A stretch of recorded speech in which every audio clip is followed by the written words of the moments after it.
A campfire, starting with a small spark and gradually growing larger, keeping the campers around it warm while still being able to maintain its heat and flames. With the help of those around me, my literacy journey is a campfire. Coming to Australia as soon as I was born, I didn't have any close connection to my own culture. I was far away from family, so it was only me and my parents in Australia.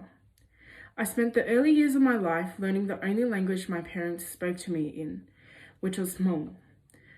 I learned basic phonemes and sounds through my own language, so I didn't have any early experiences with the English language.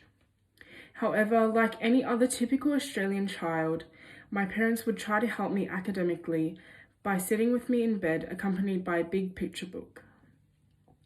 Even though themselves didn't know a single word in English or what the words on the pages said, they would always make an effort to help me interpret the story of the book through the use of pointing gestures that later on were incredibly useful throughout my early school years. Like the campers, my parents tried their best to start the fire by starting with just a little spark. This spark represents my numerous interactions with the English language. These little moments that made me familiarize myself with the language was listening to the TV, the picture books, and the big alphabet poster on the wall. I soon embarked my journey of learning the English language when I started kindergarten at 4 years old. My kindergarten was located in a small town with little cultural and linguistic diversity. I remember often wondering what the teachers or my classmates were saying at school and wishing that I could comprehend, understand, and play with them. Because of this language barrier, I felt left out in kindergarten, which made me turn into a very shy and introverted person. Thankfully, as I have previously learned how to point and gesture yes or no, I made a few friends and had a better connection with my teacher. Due to being shy and introverted, I often found myself trying to avoid talking and having social conversations throughout my early primary school years.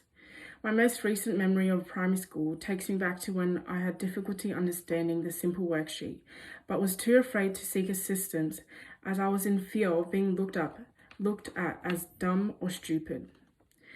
Luckily, my teachers saw right through me and found new interactive ways to help me learn. At first, my learning was more focused on the simple alphabet and phonemes, but this gradually shifted towards morphology and syntax later on as the years went by. By grade 2, I often found myself going to the library at lunch to read and debate on which book I was going to borrow to read to my parents.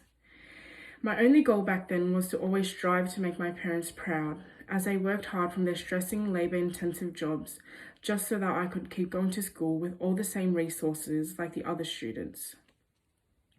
Likewise, the campers work hard to retrieve the wood pieces by chopping down the trees to feed into the fire and keep it burning, just like how my parents are always encouraging me and motivating me to improve my English skills.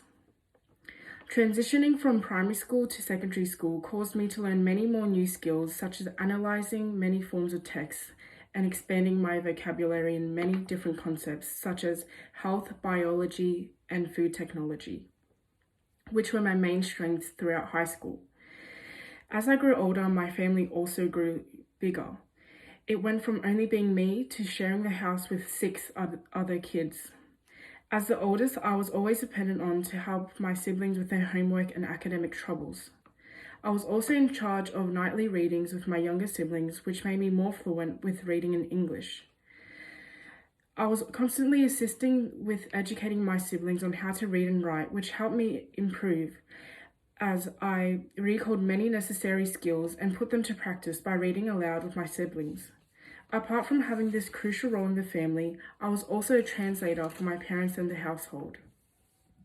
From year 7, I started to accompany them at their doctor's appointments and Centrelink sessions. I used my knowledge of both languages to express what my parents were trying to say to the English speaker. I was needed to translate important government documents to my parents as well, so learning English was not important only to me, but also to my parents and my 6 siblings. Through these never-ending experiences, I've learned to communicate and speak in a more social manner. I have learned to convert sentences and ideas into a language that my parents can comprehend and to speak more clearer and fluently with confidence.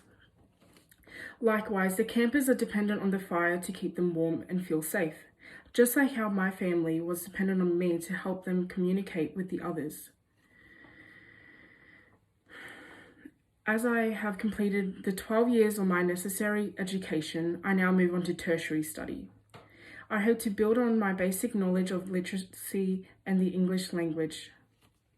So far, I've built on my digital literacy by discovering new ways and platforms to present ideas and topics.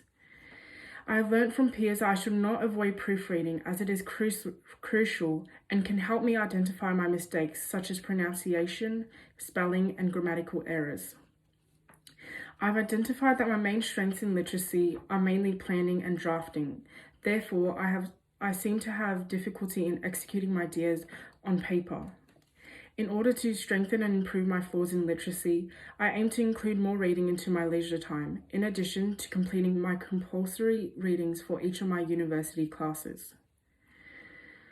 Through the difficulty of learning English, with my parents' constant encouragement, the strength to use my language skills to support my family, and the passion I have to further improve and build on my skills is identical to how a fire is able to start and maintain its fierce flames. Starting the fire with a small spark of the match, further growing into a campfire to keep the campers warm, and being able to maintain lit and hot. Therefore, my metaphor accurately represents my literacy and language journey.